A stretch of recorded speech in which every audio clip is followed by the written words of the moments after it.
Son expresiones de la paternidad de Dios. Vamos a ver los jueces, los reyes, los levitas y el proceso justo. Son presencias de la paternidad de Dios, relativos, según esta teoría que vincula el decálogo con el código, a los mandamientos de honrar padre y madre en el sentido de lugar de descanso. Yo quiero encontrarme con el Señor, además de que el templo, que habíamos visto el primer día, pues vamos a ver estructuras que me recuerdan la paternidad de Dios.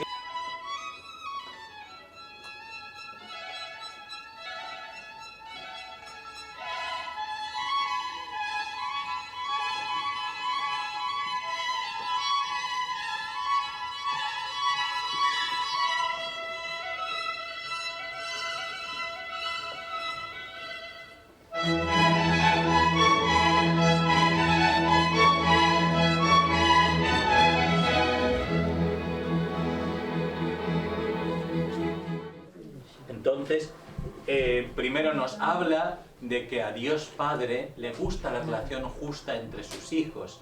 De hecho, sabéis que ya Moisés había ejercido esta función y se había sobreído tanto que el suegro, que tenía nombres distintos según libro, pero el suegro le había dicho que le hacía falta que le ayudara a gente. Bueno, pues esto es grato ante Dios. Una función que Dios tiene es poner paz entre hermanos en litigio y poner justicia. Actúa siempre con justicia para que vivas y poseas la tierra.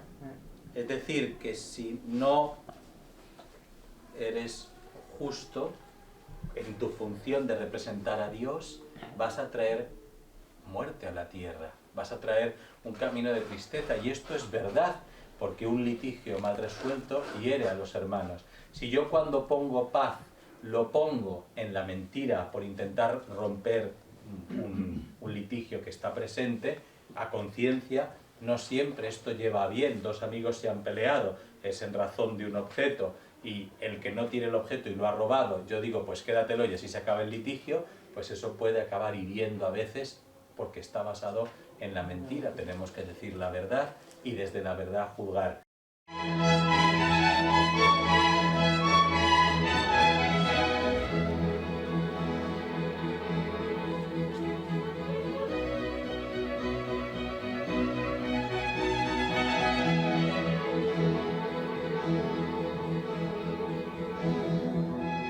Fijaos, en los altozanos era habitual hacer estelas, no al Dios de los hebreos, que está en el templo de Jerusalén y por tanto tiene un lugar concreto, sino a los Baales, a Astarte, a otras divinidades cananeas, que se las encontraba en los altos.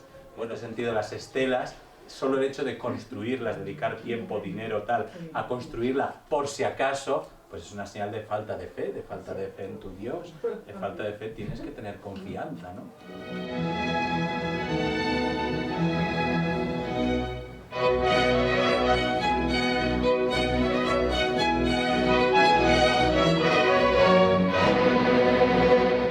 Una cosa es que para el primogénito yo llevo el cordero, y otra cosa es que diga, uff, este cordero no lo puedo vender a nadie, se lo llevaré al Señor. Está feo. Si tú realmente tienes fe, otra cosa es que quieras cumplir un rito. Ese es el problema en nuestra fe cristiana y en la fe judía del momento. Si quiero cumplir un rito, pues efectivamente, entonces dará igual cual cosa. No, si es un acto de corazón que tú quieres compartir, porque además acordaos, a Yahvé se dejaba al Señor 2 años en el templo y 1 año a los preferidos del Señor. Imaginar qué hipocresía que toque el 3er año, que es el de los privilegiados, predilectos del Señor, la viuda, el pobre, el extranjero que no tiene tierra, y le das el cutre, ¿no? Este es que se lo ofrezco al Señor para ti. Pues hombre, eso no me parece.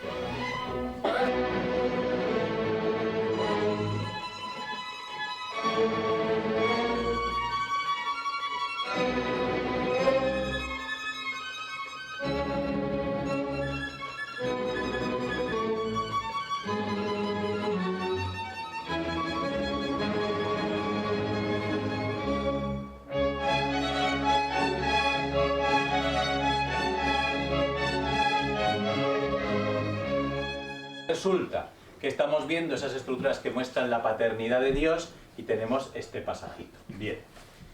Vuelvo a lo mismo. Vamos al ropaje que decía antes Gonzalo, que tiene este texto. En los textos mesopotámicos, en el Código de Hammurabi y en otras legislaciones propias de las religiones cananeas, estaba el delito de idolatría con pena de muerte mortísima. Pero hay tres diferencias en ese proceso respecto al de Israel. Primera, investiga. No te basta con que tengo intuición, sobre todo porque realmente el vecino que está cabreado con el vecino es el que te dice la denuncia y entonces no sabemos si tiene mucha intención. Entonces hay que investigar. Primero, cosa curiosa. ¿Pero por qué? Si lo ha dicho, no digo, hay que investigar porque la verdad de tu hermano hay que escucharla. Segundo, 2 o 3 testigos, cuando en otros cultos bastaba uno, casualmente al que le caías mal y te denunciaba injustamente. Aquí 2 o 3. Y una cosa que os parecerá raro, es que ¿quién es el primero que tiene que tirar la piedra a la persona? El testigo. ¿Por qué? Porque está vigente el talión. Y si tú mataste a tu hermano por un testimonio falso, serás tú el primero que lo ha hecho porque serás tú el que pagarás en vida lo que le hiciste al hermano al que causaste la muerte. Es lenguaje antigua alianza, lenguaje mesopotámico, pero frente a las religiones mesopotámicas, varios actos curiosos. Investigación, 2 o 3 testigos, uno solo no vale, y que esos 2 o 3 testigos sepan que se juegan la vida si mienten, tiene que ser la verdad.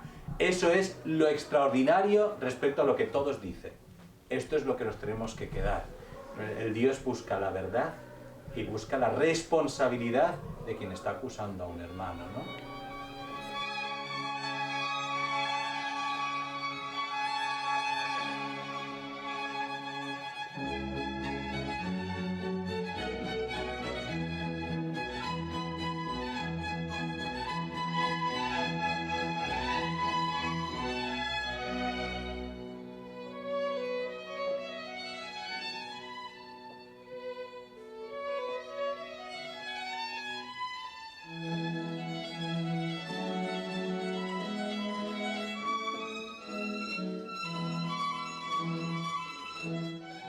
Pero aquí hay una función sacerdotal que se empieza a desvelar bastante interesante, de que cuando hay un litigio grave tengo que acudir ya no solo a un juez que sepa de leyes o de orden social, sino también a un principio espiritual.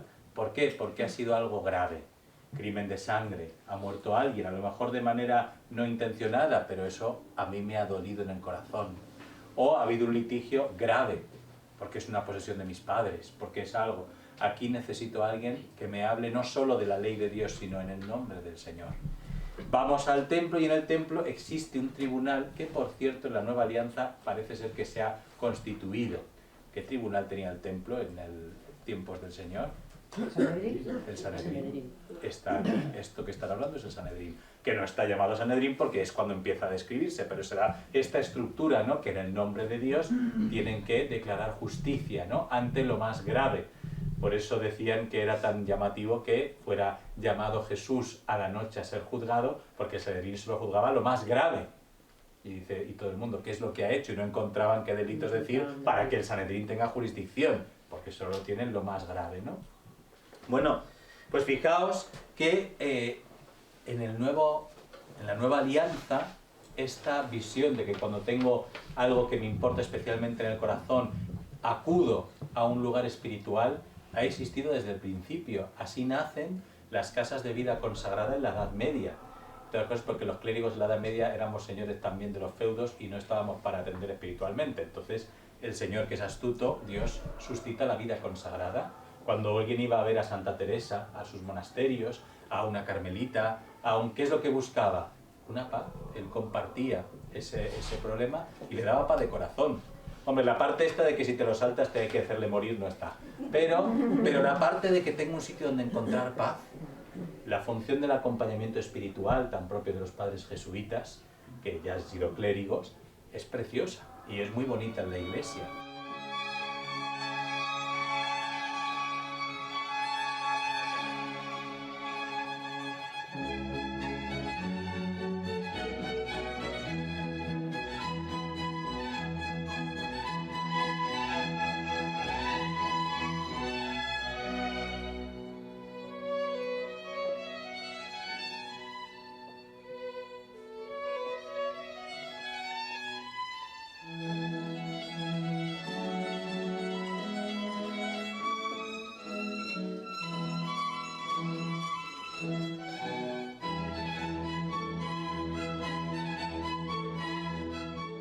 Fijaos, una función paternal de Dios en la visión judía es el rey, es el gobernante.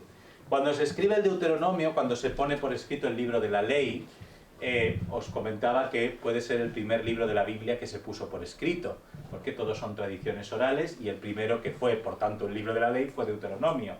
Bueno, pues eso fue una época en la que la gente estaba parada y podía escribir, probablemente ya en época de monarquía. La monarquía, no sé si lo veremos en alguna vez que hagamos escritura de esa parte de los libros, la monarquía en Israel llegó de una manera peculiar, porque cuando quieren un rey, pues piden uno que sea fortote y malote y sale Saúl. Y luego está el rey que elige el Señor, que es David, el rey David. Bueno, pues el Deuteronomio, no sabemos si es que ya se escribe cuando esto ha pasado o no, pero el caso es que dice que no es que esté mal elegir rey, pero elígelo bien, elígelo bien. Y por eso dice que lo elige el Señor, que sea hermano, no extranjero, porque si es un rey extranjero, su paternidad se puede expresar de formas que no te ayuden, no ayuden a ser familia, como es el reino de Israel. También dice que evite volver a Egipto para ganar soldados, es decir, viendo como esclavos a algunos miembros del pueblo de Israel, otra vez sería contradecir todo lo que Dios ha hecho porque seamos libres, ¿no? Que no nos lleve a esclavitud otra vez. Eso sería contradictorio. Y luego no tener muchas mujeres y mucha riqueza es señal, efectivamente, de un tipo de vida poco entregada y más dedicada a uno mismo. La palabra rey, que aquí aparece con significado paternal, con significado de custodia, ¿existe en la nueva alianza? Pregunto. El reino de Dios. Cristo Rey. El reino de Dios, Cristo Rey. Mi reino no es de este mundo. Un reino que no tiene muchos ejércitos, un reino que no tiene muchas riquezas. Mi reino no es de este mundo. Es esa cita de Juan 18 que veis allí. Mi reino no es de este mundo. Sí, la palabra rey en el sentido paternal de guía sí que existe en la nueva alianza. Es más, dice el Papa Francisco, dijo Juan Pablo II, dijo el Papa Benedicto, que se puede hablar incluso de una vocación política, es decir, hermanos dentro de los hermanos que estén llamados a servir, pues no vendiendo, no enseñando, no escuchando en el sentido espiritual o no sanando en el sentido médico, sino dedicados a servir en el bien público. Es una vocación.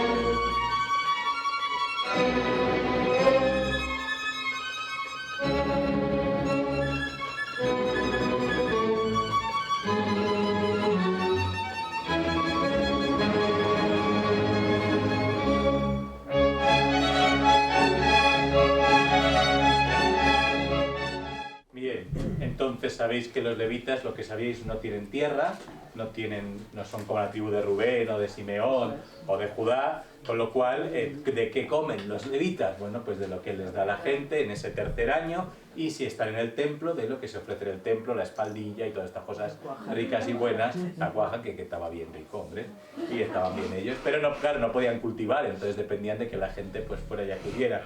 ¿Qué se valoraba en ellos? Que no tenían un oficio de cultivo de la tierra porque tenían que permanecer en el templo y oficiar, permanecer en el encuentro con Dios, permitiendo que los hermanos se encontraran con Dios a través de los sacrificios. Era su función. No tendrás tierra, no podrás ahorrar, pero te compensamos que cuando vamos tú siempre estés ahí para ofrecer los sacrificios, ¿no?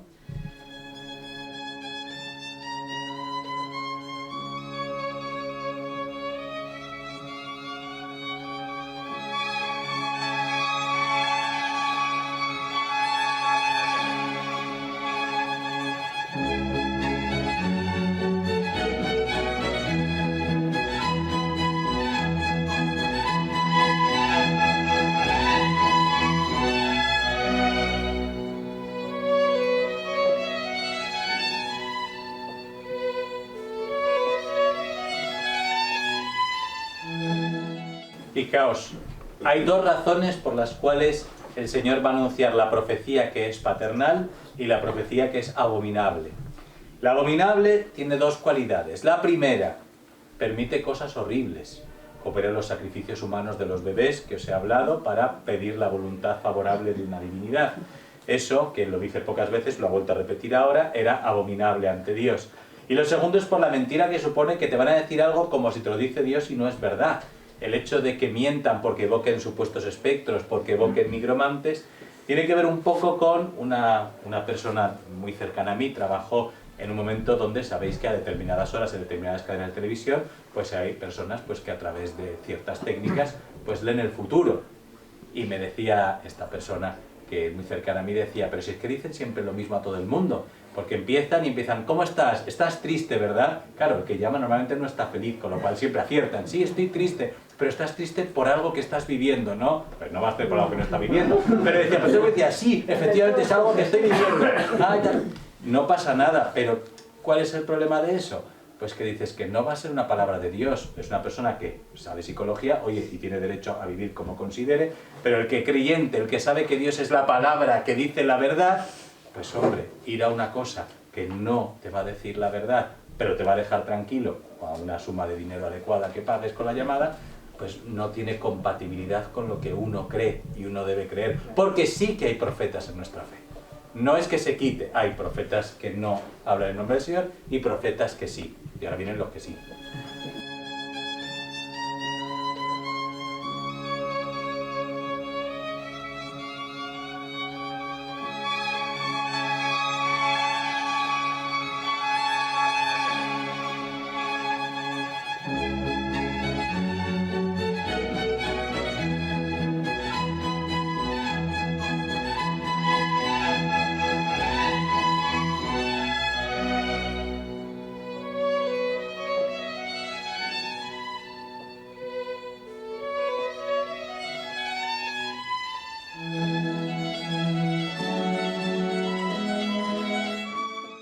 ¿Los profetas existían en las religiones de Mesopotamia, sí o no?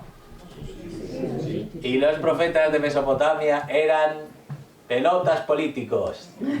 Todo bien. Voy a conquistar esto. Qué bien, los dioses te bendicen. Qué bien. Tú me bendices la tripa y yo bendigo de parte de los dioses que todo está bien. Era un ejemplo de la profecía. Todo el mundo quiere tener un profeta que fuera bondadoso y le dijera todo lo que quiere oír. El profeta de Israel y el profeta bautizado no suele decir lo que uno quiere oír, sino la verdad. Esto es una cosa que diferencia radicalmente el profetismo de Israel del profetismo de todas las religiones de Mesopotamia. Y por desgracia, y nuestro Papa Francisco lo repite a tiempo y a destiempo, también nos distingue a los creyentes cristianos de los demás. No hablamos solo o especialmente por quedar bien, sino especialmente para decir la verdad. Buscaremos cómo decirla para llamarte a conversión y no para herirte, pero no para aplaudirte y quedar mal.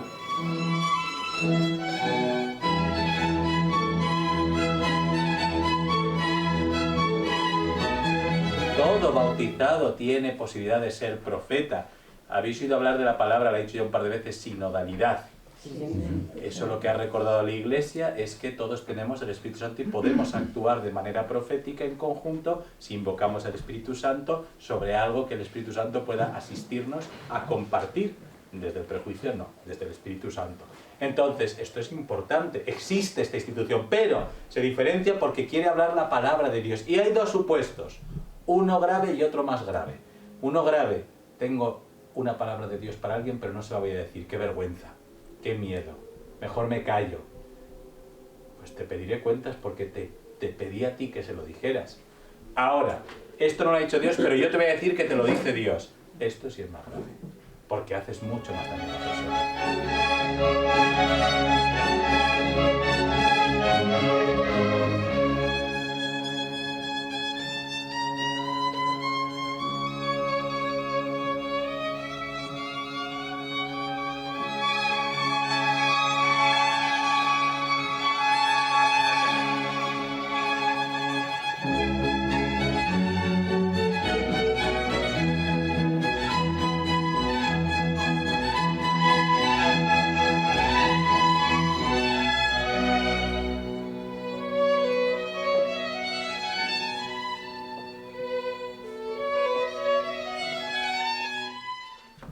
Esta bienaventuranza de San Lucas es un poco menos conocida. Lucas tiene menos bienaventuranzas, tiene solo 4, pero tiene las 4 bienaventuranzas y los 4 ayes. ¡Ay! Y bienaventurados si te persiguen porque quieras su bien y le digas la verdad. Y ay de ti si todo el mundo habla bien de ti. Eso hacían tus padres con los falsos profetas. Yo cada vez que leo ese versículo le pido a Dios perdón. Porque a mí me gusta, es verdad, gusta siempre que hablen bien de uno. Y hay que tener cuidado. No vaya a ser que me esté saltando el Evangelio. Esto siempre a mí me hace pensar mucho. ¿Por qué? Porque los falsos profetas siempre hacían la pelota. Pero no se salvaba la gente, no les volvían a la luz. Te podían mantener en la esclavitud, no, sigue en adicción, sigue haciendo el mal, sigue tratando mal a esta persona, se lo merece, pues mal, falso profeta. Quedas bien con él, pero estás haciendo un daño tremendo.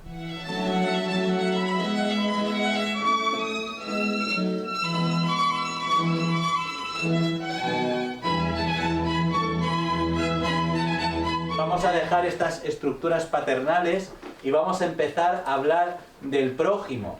Y hoy, no vamos a verlo entero, dentro de este tercer parte del Código Deuteronómico, el mandamiento quinto, ¿cuál es? El quinto mandamiento. No matarás. Aquí sabéis que en el Decálogo decimos no matar al inocente, porque por desgracia había muchas muertes que se toleraban. Vamos a ver una institución para evitar ese matar al inocente, que son las ciudades refugio, muy interesantes del capítulo 19.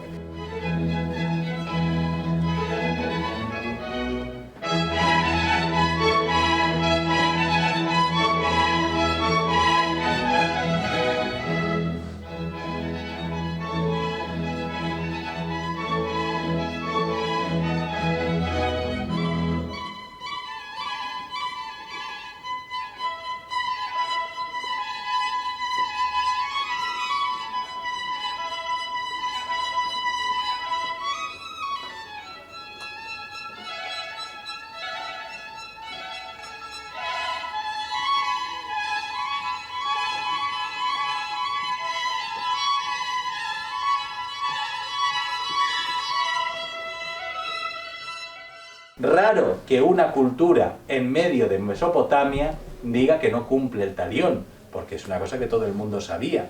Pero novedad, de nuevo, de este extraño Dios de Israel que pone excepciones a la aparente justicia mayor que era el talión. Fijaos, por otra parte, que de alguna manera, si se amplía la tierra, pondrás más ciudades de misericordia, pondrás más ciudades de este tipo. En el Nuevo Testamento llegaremos a un momento en que nunca pida la vida de nadie, porque Dios dará su vida, pero hasta que llegue Jesucristo vamos escribiendo poquito a poco esta opción.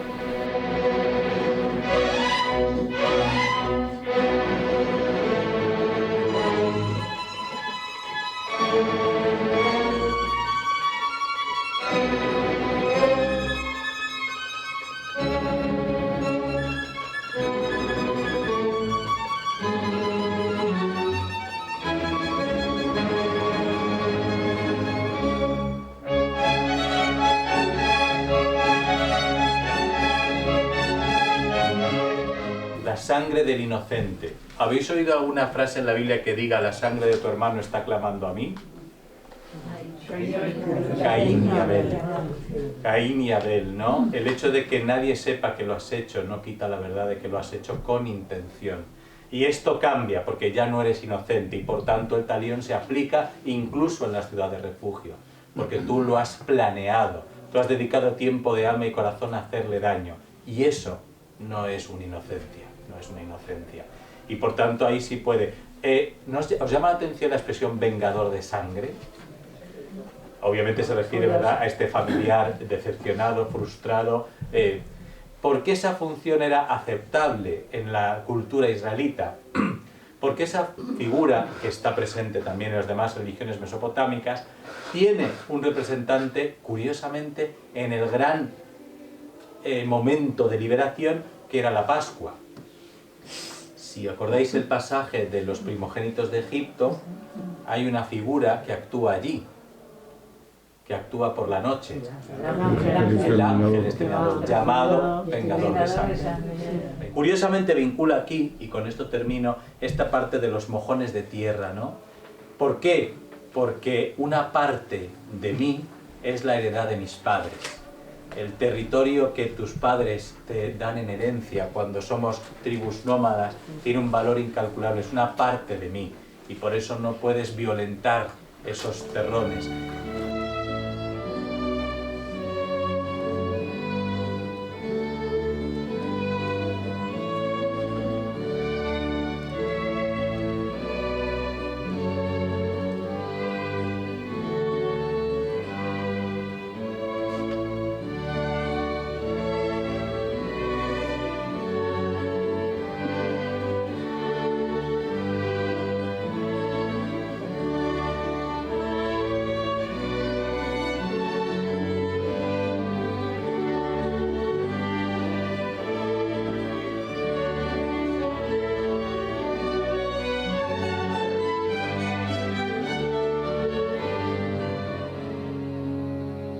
Glorioso Rey en la cruz, tu reino no es de este mundo, tus joyas son tus llagas, tu trono es el madero. Oh, cuán gran misterio. Glorioso